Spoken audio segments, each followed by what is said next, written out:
Hello and welcome to my channel. I'm Bob the Booker and today I'm going over the books that I read in October. I had to remember what the month was there.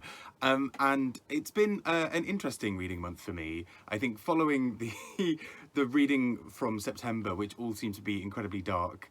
I mean, I can't say that this is necessarily cheerier per se, but it has had a few books that I just really enjoyed. Some funny, nice ones. A lot of books about nature and just generally, yeah, a nice, interesting range. So let's get started. And so you'll notice this in many ways is sort of split into about 4 different parts in some ways, based on sort of 3 different prizes and then other in this sort of category. So I'll start a little bit with some of the books I read that were in the Booker Prize shortlist, and this is from previous shortlist books, so this is a while back. So the first of these is Passmore by David Storey. And this is an interesting book. So David Storey won the Booker with his next book after this, that was nominated at least. But Passmore was shortlisted way back in 1972, I believe. And it is a story, it's an interesting one. In some ways a lot happens and also not a lot happens. So there is a man who basically is having a bit of a midlife crisis to some degree. He's sort of a bit done with the rat race, and he is, as a result, sort of thinking, you know what I'm going to do? I'm going to have an affair, because that's what everyone does. But what's actually really interesting about the way this book approaches that is that he doesn't start off necessarily wanting an affair. We just get this idea of a man who's so sort of burned out and confused and doesn't really know what he wants to do. He's sort of almost so he sort of almost had everything stripped away from him internally. His body is just sort of giving out, his mind isn't really working, and so his wife starts to think that he is having an affair, and at that time he isn't actually, but he sort of slowly starts to have one. And it's a really interestingly done book in this sort of character study sort of way, because this man is almost so passive about life that's happening around him. Even his affair isn't even particularly illicit or exciting. It's very much him and this woman sort of saying, should we have an affair then? And her sort of saying, yeah, we'll go on then. It's really strange, and I think that's what I actually ultimately really quite enjoyed about this novel. It wasn't perfect, it didn't always work for me, but I think it at least sort of approached it in quite an innovative way. This man is sort of almost drained from all life, and having an affair is the only thing that maybe puts a tiny bit of joy into this life of his, but even then it doesn't really give him much. And yeah, it's a very odd but really interesting book nonetheless. And then we go through some other old Booker shortlisted books with mixed results. So the next was Elizabeth Bowen's Eva Trout, and this is a book all about this sort of woman who's basically painted as a bit of a troublemaker. Sort of anywhere she goes, she sort of creates problems for people seemingly, and everyone's a bit like, oh, you know, that Eva, she's such a card. But ultimately it's quite interesting actually, because she doesn't really do all that much at times. Sometimes she sort of walks into environments and everyone's sort of like, well, you know, that's Eva. And so it's sort of, yeah, it's a bit of a strange one in that sense. I didn't really get on with this book. I think I found it quite, it's frustrating. I was reading it knowing that this was good writing, knowing that many people had sort of enjoyed it before, but somehow I just couldn't really quite connect. I think in some ways it felt a bit dated to me. Maybe had I read it in 1969 or 1970, I would have sort of been all over this. But for me, something about it just sort of felt a little bit old-fashioned or a bit outdated in some ways. And again, maybe that's one of those things where actually if I'd caught the right bit in that sort of first 30-40 pages, I'd have been this book's biggest fan. But I think I just never quite found my way in, and it's, you know, it's only about 250 pages or so if I haven't found my way in at that point, I'm not sure how much more I'm really going to find in it. But there were a few others I read, and so I'm sort of going through old Booker shortlist, and there'll be a bit more of a deep dive into the sort of specific ones. But next was John Brown's Body by A.L. Barker, and so this is again a sort of story that I was a bit kind of trying to find a bit of a proper way into. But essentially we've got this sort of couple at the heart of this book who are seen as somewhat dysfunctional, or the sort of they're kind of just there with each other, and there's this sort of plot in it that is about a murder, and it's sort of these characters in this house and sort of in this relationship and in the family more broadly trying to sort of navigate what it looks like to be part of it. And you know, the play on words in the story is that this John Brown character may or may not actually be dead. There is actually, I mean, this isn't a spoiler because it's in the blurb for the book, but it does talk about the fact that, is John Brown actually dead? Is John Brown doing an elaborate ruse to trick everybody? So all kind of fun and exciting, but yeah, I didn't necessarily fully get on board with it, but I still did enjoy it overall. I thought it was good writing. I just think maybe I've been spending too long in the 1970s of the Booker Prize, and maybe it's sort of starting to sort of wear me out. Anyway, next up was God on the Rocks by Jane Gardam, and so this is a book, again, from a Booker Prize shortlist.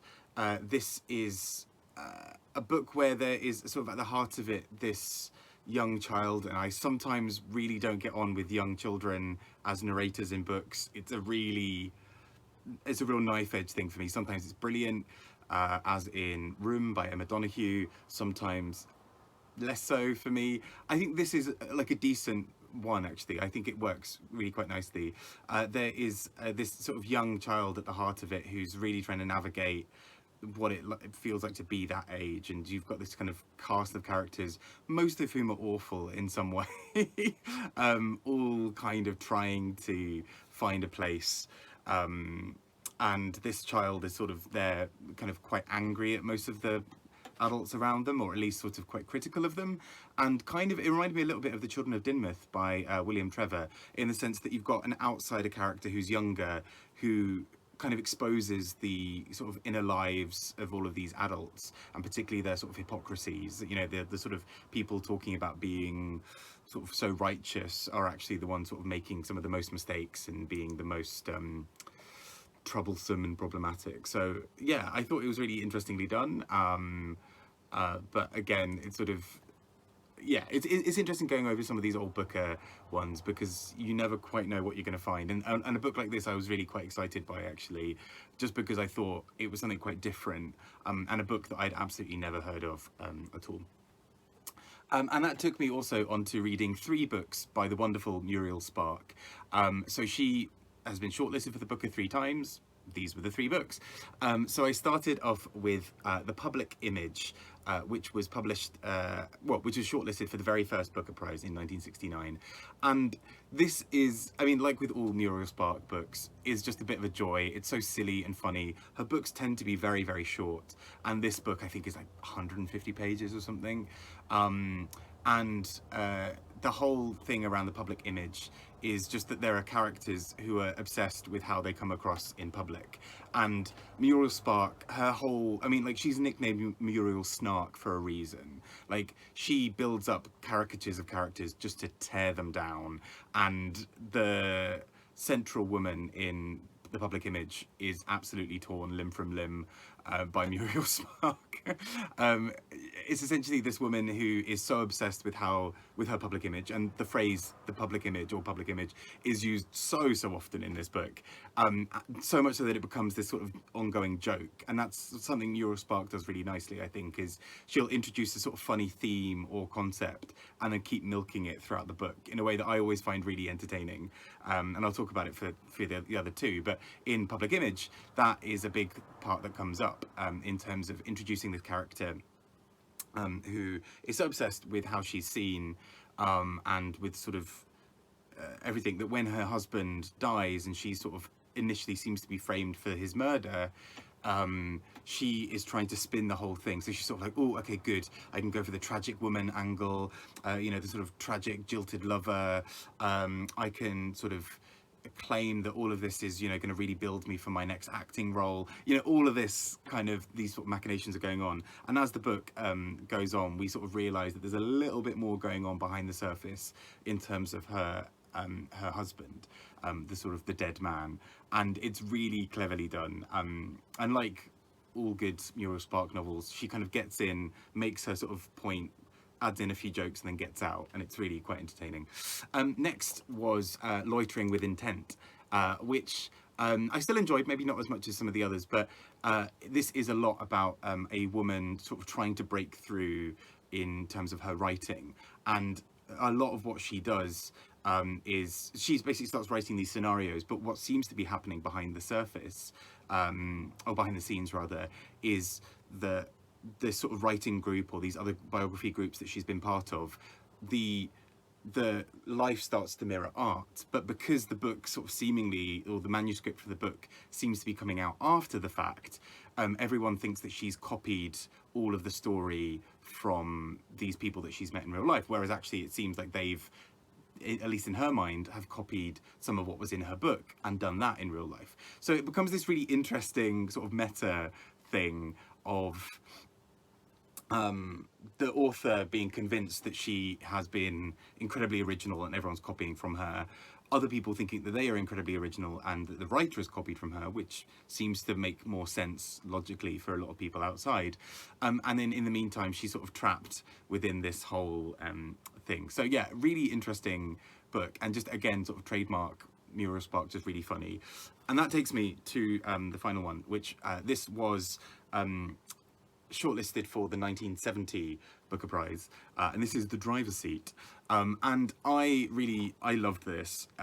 This is sort of like peak Muriel Spark for me. Really funny, really sarcastic, but also incredibly dark. And so we've got that sort of same thing of repeated phrases throughout the book, where there is a character called Lisa who just keeps on telling everybody that she speaks 4 languages. And so it's really interesting because someone will say like, oh, you never said that to me. And she's like, yes, I did, in 4 languages. Like anything that happens, she just has to insert the fact that she speaks 4 languages. And I kind of applaud the kind of, I applaud Muriel Spark's kind of commitment to that joke throughout, because even like, I mean, the book takes some very dark turns, as in we find out really early into the book that Lisa is murdered, and essentially it is almost a like a whodunit kind of in reverse. We know right from the beginning that she is dead. We know the kind of crime that's happened, and over the way we basically meet the characters who then may have killed her. And it comes to this really startling end. I mean, this book is only 100 pages long, but really just sort of packs this punch as you get towards the end. It's really quite gripping. But then also, she does this thing that I really love about Muriel Spark, and it reminds me a lot of people like Roald Dahl, in the sense of introducing something incredibly disturbing, but foregrounding it with this sort of sense of humour that makes it almost absurd. So, I mean, even, for example, we have this character who we meet on the plane as she's flying out, and we're made to see him as quite disturbing, but also there's just this whole thing about him really trying to sell macrobiotic food to her, and it's just so like absurd that it's kind of funny.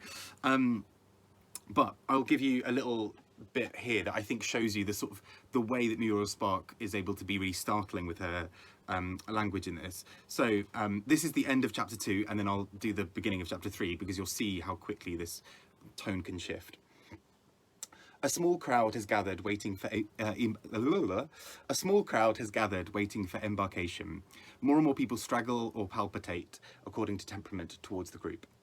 Lisa surveys her fellow passengers one by one, very carefully, but not in a manner to provoke their attention. She moves and mingles as if with dreamy feet and legs, but quite plainly, from her eyes, her mind is not dreamy as she absorbs each face, each dress, each suit of clothes, all blouses, blue jeans, each piece of hand luggage, each voice which will accompany her on the flight, now boarding at gate 14.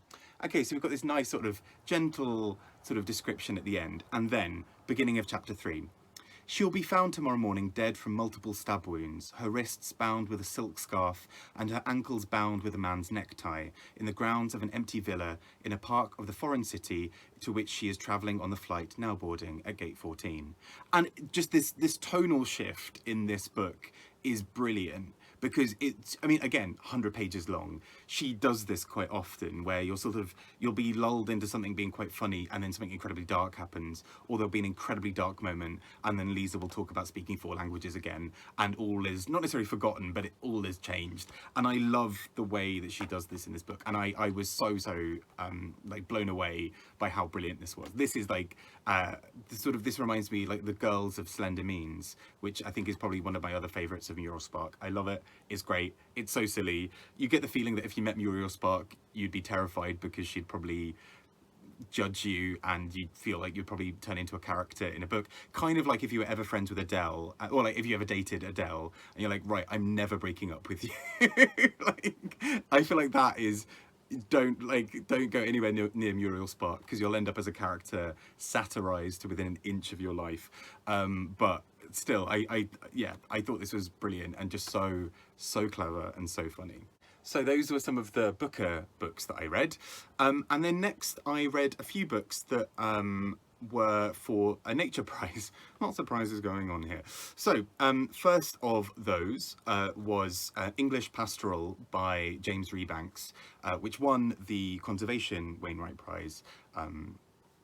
So they've got books for writing about conservation and nature writing. And this is a really gorgeous book that at first I sort of didn't quite know how to get into the rhythms of, but is just stunning once you get more into it. So James Rebanks is writing about kind of inheriting a farm, and sort of the kind of wisdom passed on from parents.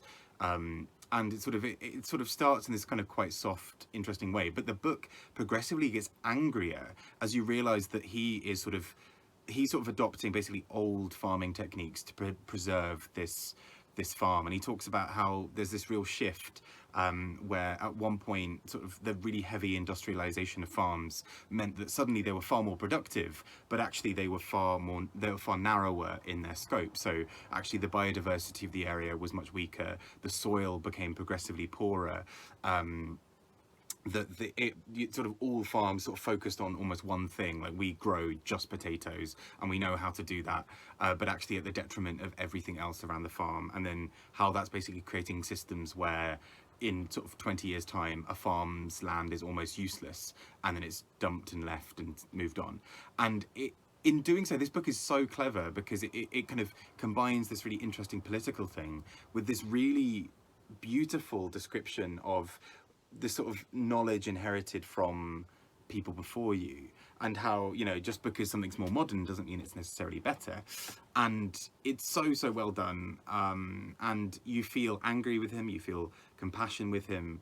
This book really takes you on all those rides. So I totally see why the book won the Conservation Prize, and I'm still yet to read most of the other ones from that shortlist, but I mean, it's going to be hard to top this one. And then I read a few that were on the other one, on the nature writing shortlist. And this is a really interesting shortlist, I think, as well, because it's a lot of people's personal interactions with nature. And I think you will see the ones that I'm talking about here, you'll sort of see how their sort of personal element really ties in with it in such a gorgeous way. So the first of these was Seed to Dust by Marc Hammer. And I just thought this book was stunning. So I was very lucky to go to the award ceremony for the Wainwright Prize, courtesy of Eric Carl Anderson over at Lonesome Reader. And the author, when he was sort of speaking about this book, I sort of thought, oh, this sort of tickles my fancy. This sounds really interesting. Does anyone say tickles my fancy anymore? Anyway, and I just thought this book sounded gorgeous and just sounded really, really interesting. And instead, yeah, reading this book, I was blown away by it. It essentially is the story of falling over.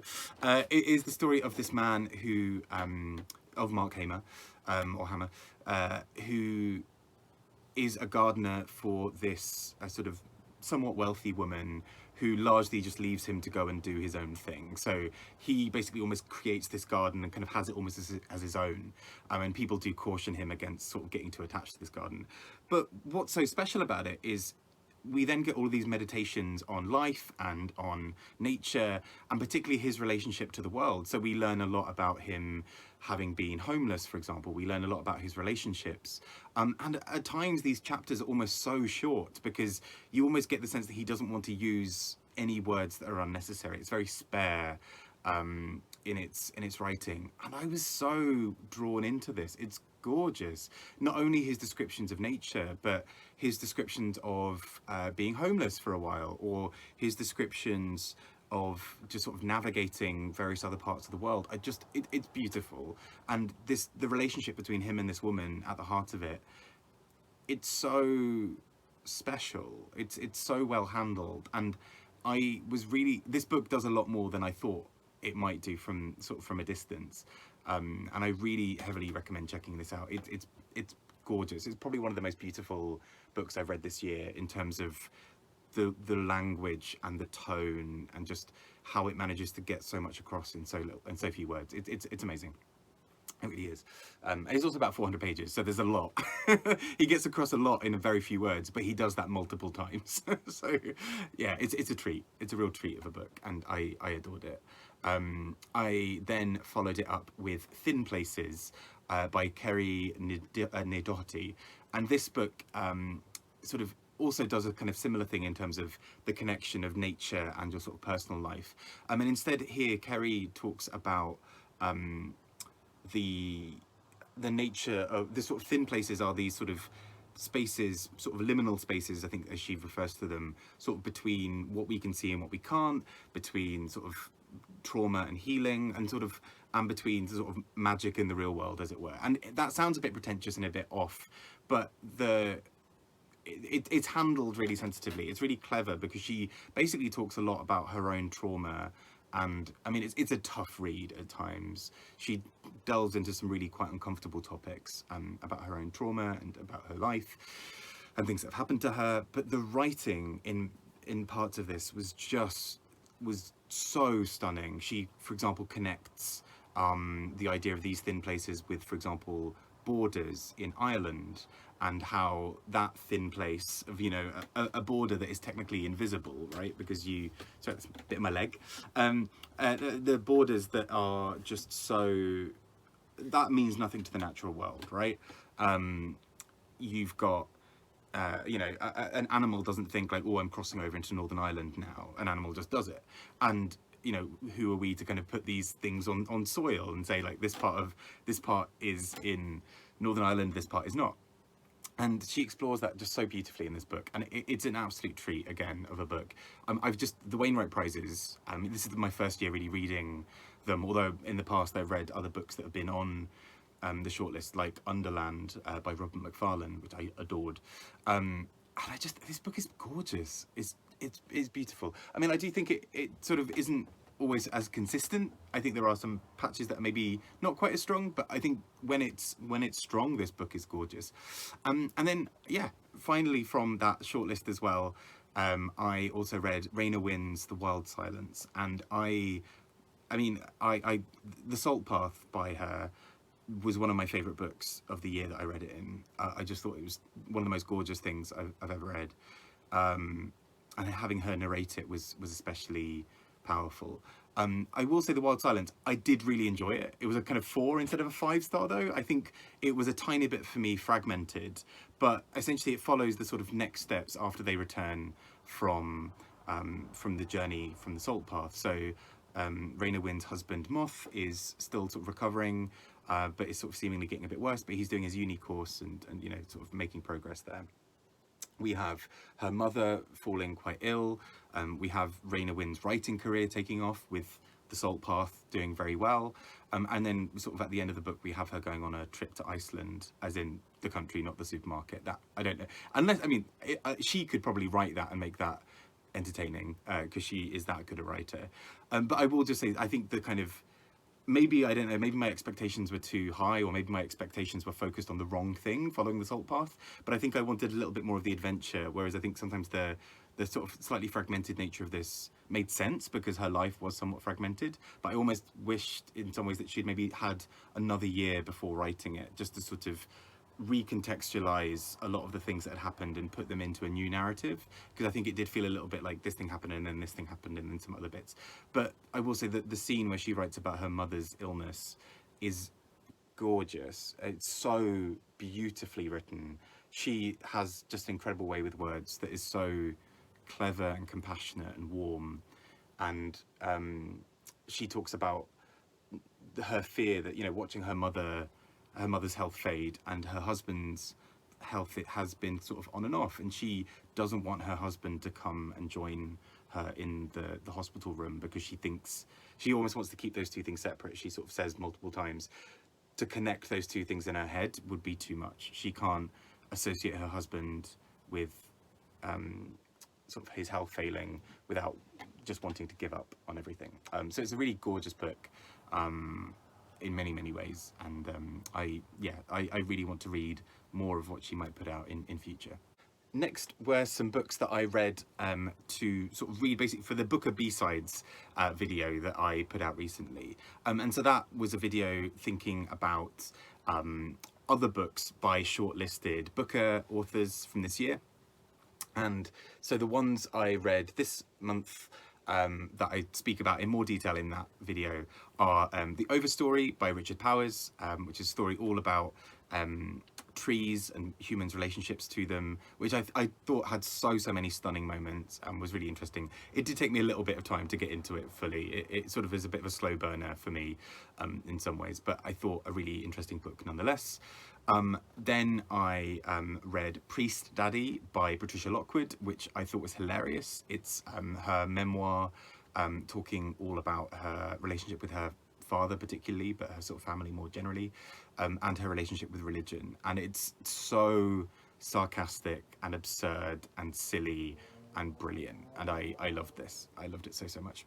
Then there is Nadifa Muhammad with Black Mamba Boy, sorry, and that is a book all about sort of 1930s Somalia.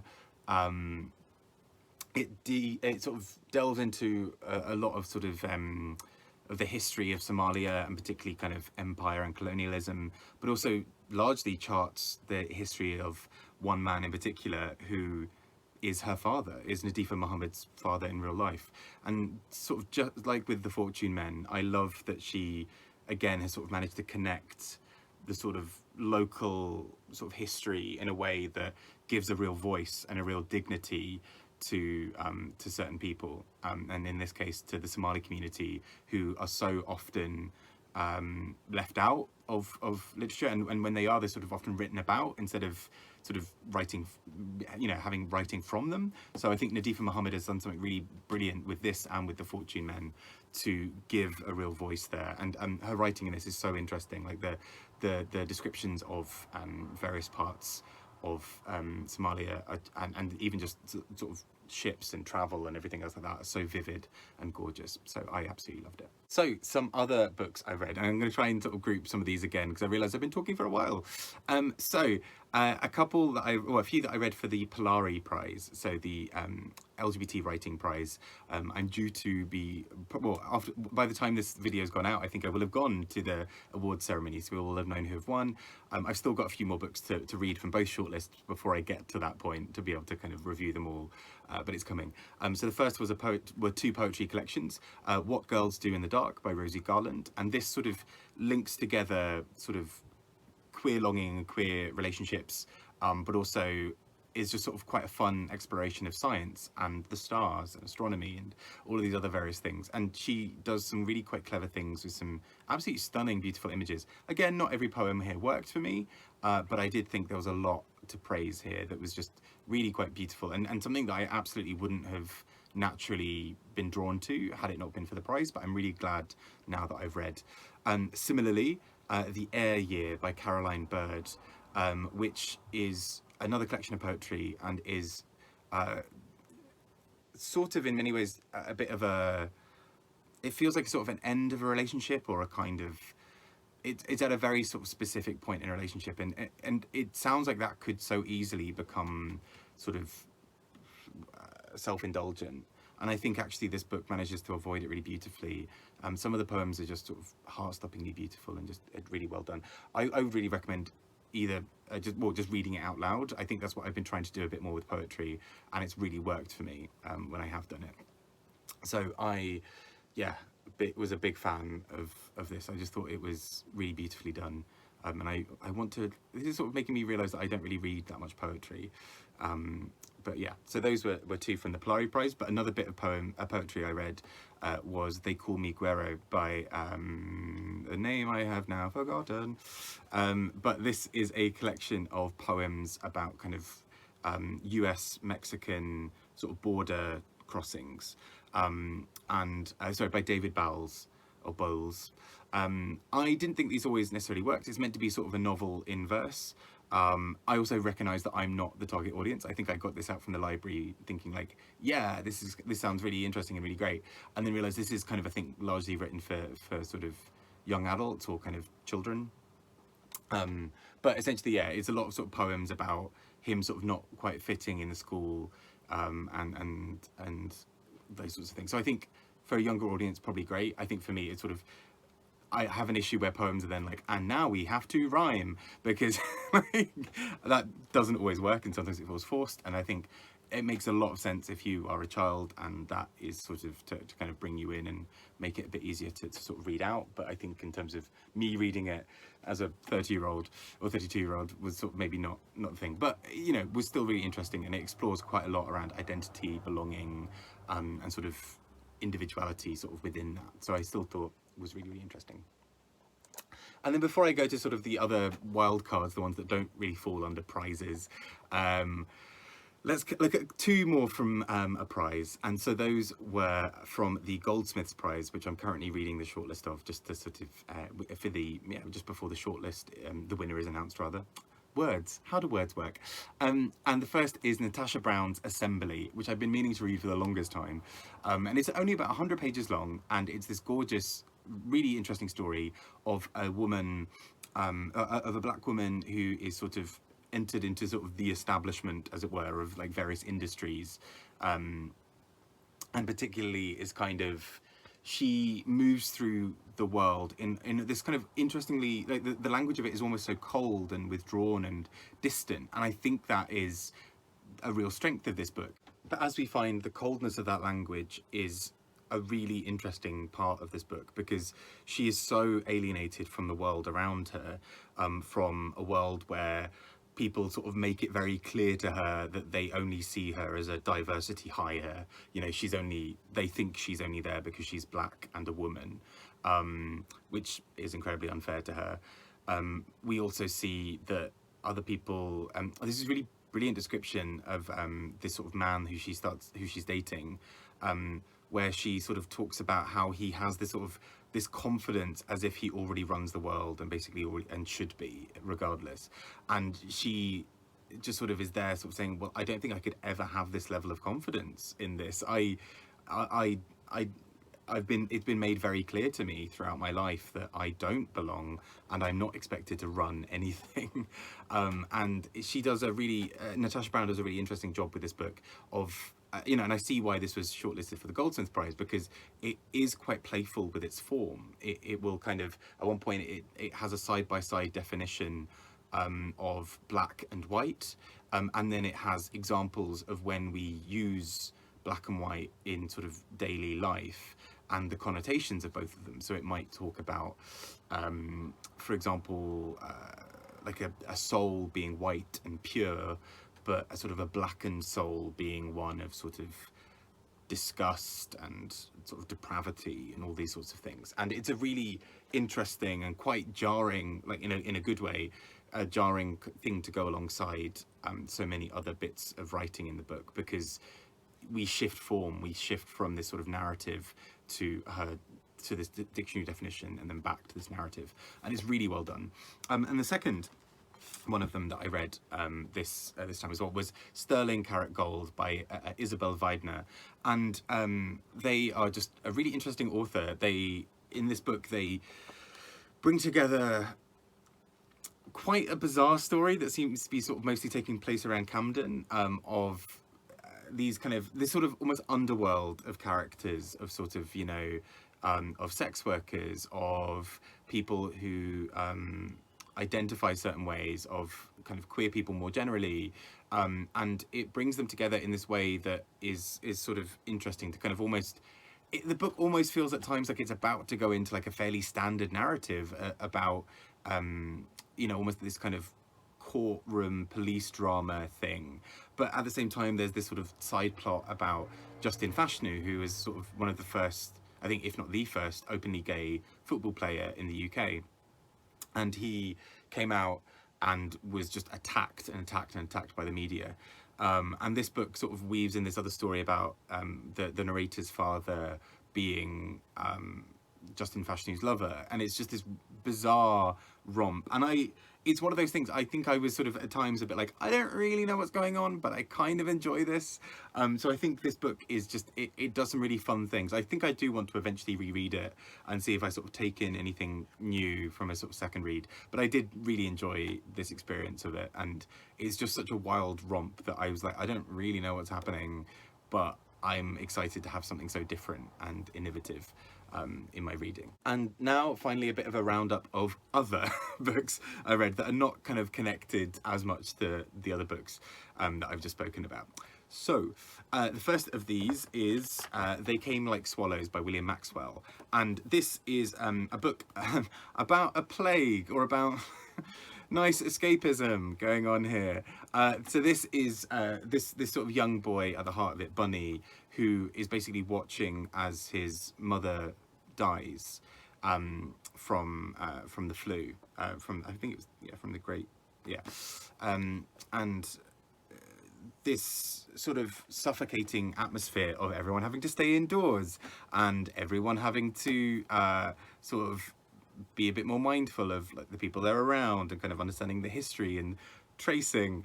And you see how there are maybe some parallels for this. And I read this as part of my local bookshop's book club in Crystal Palace, and it was really interesting. People overall really loved this book. The language of this is gorgeous. It's an incredibly short book as well. It's about sort of 130, 140 pages, and it's just sort of this really beautiful flowing prose, but again sort of told from the perspective of a young boy. And I think again this is where it works, because his innocence is a voice that we kind of want to hear in some ways during something like, you know, an outbreak of a flu or whatever, because it's sort of interesting to see how he is personally affected by this and how he can't quite fathom what it's like. He's this sort of young, sensitive kid who can't quite be like the other boys, and all of this is happening in a sort of a household where the only sort of female figure dies, and he is sort of now the sensitive one around two very strong masculine men who feels sort of that he's got nobody to protect him. And it's a really heartbreaking book in many ways, but really beautiful. So I really enjoyed this and was very, very glad that my local bookshop's book club put it in front of me. Next, I read Pachinko by Jin Lee, and I kind of struggled with it. I still think overall it's a really good and interesting book. And again, this is for my local bookshop's book club. They do like a regular one every month, and then a big fat book club, because it's 500 pages, every sort of 3 months or so. And so this book sort of talks a lot about particularly the relationships between Japan and Korea, and particularly what it's like to be a Korean person in Japan around the time of Japan's occupation of Korea, and the kind of discrimination that many Korean people faced from sort of local Japanese people.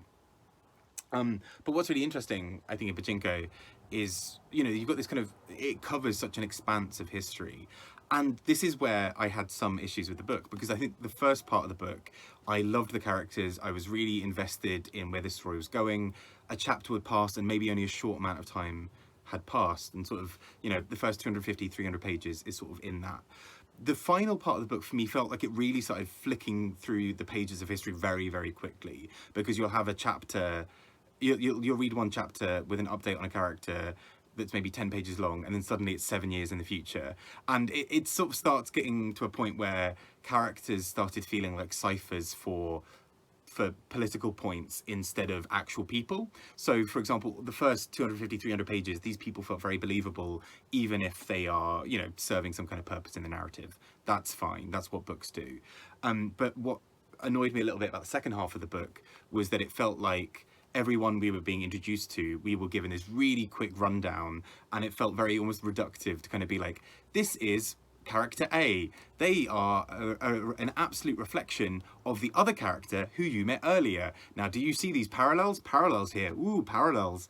And it was a little bit heavy-handed for me in that later part of the book, which I found quite frustrating, because I'd really enjoyed the first part. And it then sort of suddenly felt like it was like, yeah, cool. So 7 years later, this person dies. Everyone's a bit sad. Great. Another 5 years. This thing happens. And I was a bit like, maybe I'm being unfair, but it frustrated me because I thought this book had so much potential for that. And I get the point that that book is making in that sense of sort of actually suddenly history did accelerate and we don't need to know every single painful detail of their lives. But at the same time, it sort of meant that we were introduced to characters who we had very little time to really care about or learn anything about. And so I found it a bit jarring towards the end. But I don't know. It seems to be a book that's divided a few people like that. Some people really loved that sort of accelerated bit towards the end. I did not. So that was my main issue with it. I think I still gave it 4 stars on Goodreads, and it's a difficult one because it's a 3.5, and I don't really know where to place it. But because 3 seems too harsh almost for me for this book, because I did enjoy a lot of it, but I don't know. Yeah. Next up, I read the Alison Bechdel's Essential kind of collection, and so this brings together one of her biggest comic strips, and I loved this so much. It's beautiful. As I'm someone who absolutely loved Fun Home and Are You My Mother, both of which are incredible, especially Fun Home. It's incredible. And so I was really excited to actually read some of the comics and sort of comic strips that she sort of started with. And I was just blown away by this. We meet this sort of set of characters living kind of in this sort of lesbian subculture, kind of all around each other. Everyone knows everyone. Everyone knows who everyone slept with, who their exes are, what's going on in their relationships. But the book at the same time charts this really interesting set of histories around what was going on at the time. So we see, for example, the Iraq War come into this book.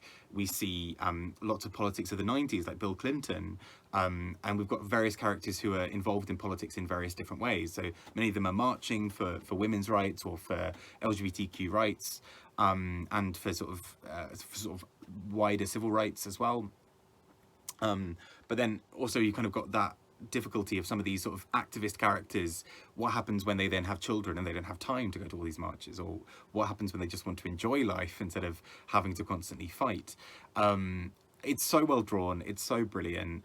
There is an absolutely staggering bit for 9/11, which for some reason in my timeline of the book, I thought this would have ended before then, in my head.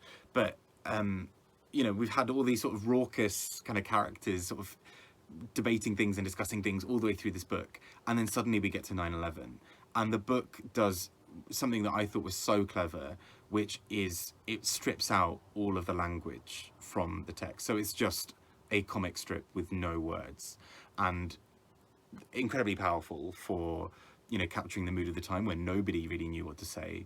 But the panels that we see on the page are, for example, 2 of the characters standing outside a mosque that has just been attacked.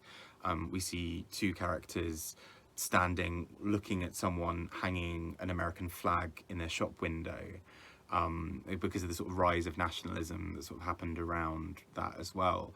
And so the book makes this really salient political point whilst also just really giving a space for people to mourn. And I just thought this was really really cleverly and really beautifully done.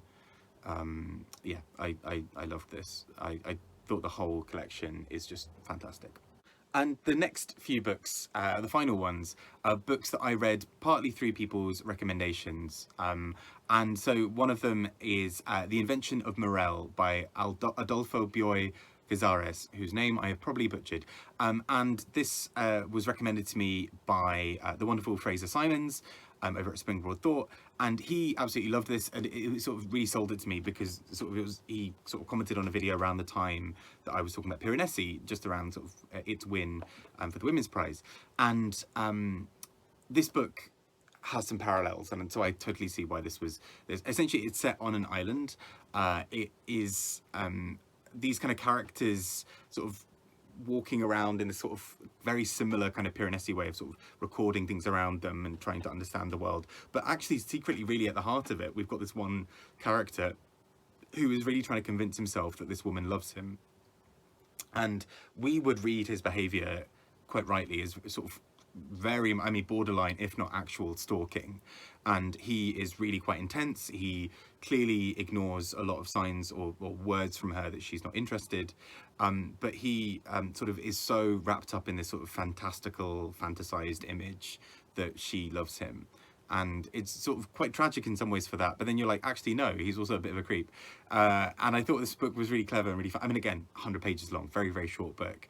And it does some really quite clever things in terms of us as an audience not knowing who to trust. At least for me, I sort of found myself occasionally not trusting the narrator because there was another man who we were seeing being around this woman. And I kept on reading this as sort of, is he seeing this man, is he despising this man as a love rival because he's really there and anyone who does anything towards his woman he sees in a negative light? Or is it he's actually that man and he's sort of going back and sort of destroying his own images and sort of sense of what happened? So I thought it was really clever, and I really enjoyed it. And then the final two I read were Nella Larsen's Passing, which I heard about through Gunpowder Fiction and Plot, who are wonderful.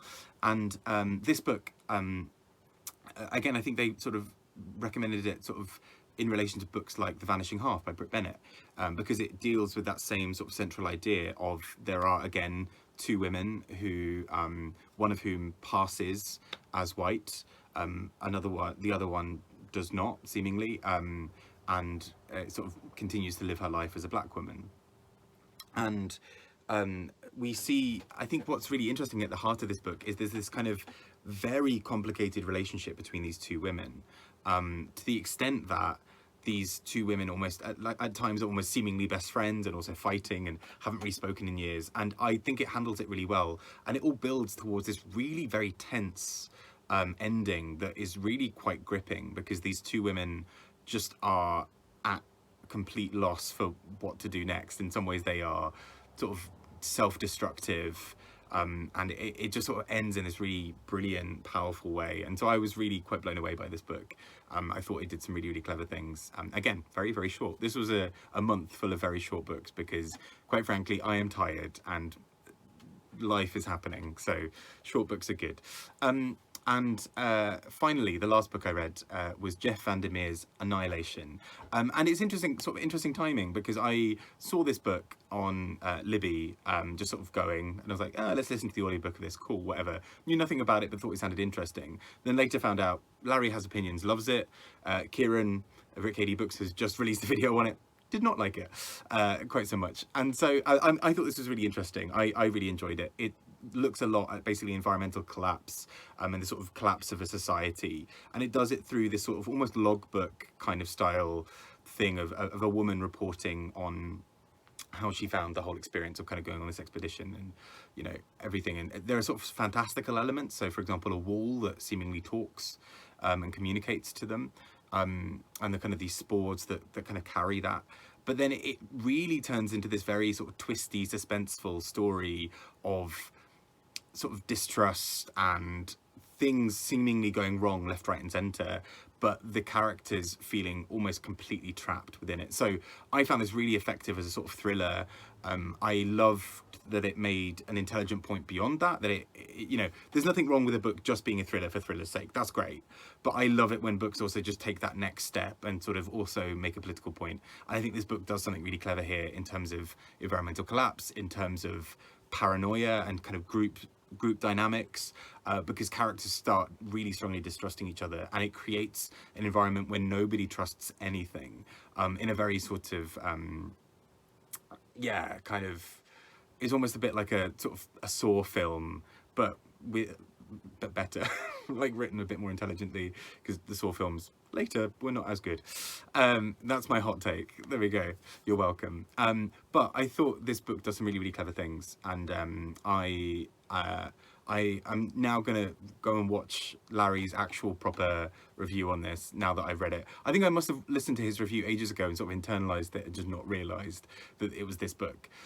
And also check out Kieran's. But yeah, I'm really excited to, again, this is a genre that I don't necessarily always read as much of, but really thoroughly enjoyed this experience. So there we go. And those have been all the books that I that I read this month. I had a really quite a good reading month in terms of a lot of books that I really enjoyed. A lot of short books, and there are some very long books that I need to get through that because I need to give them back to the library. So November might be less of that, less of the kind of short book fun times and more of the, oh gosh, this book's still going on. But we'll see. Anyway, I've been Bob the Booker. What did you read this September? I'd love to, or October, the month that I'm filming this in, whatever, Bob. What did you read this month? What have you really enjoyed? Have you read any of the books I've been speaking about? And what are you most looking forward to reading next? I've been Bob. Take care and have a wonderful reading month. Bye-bye.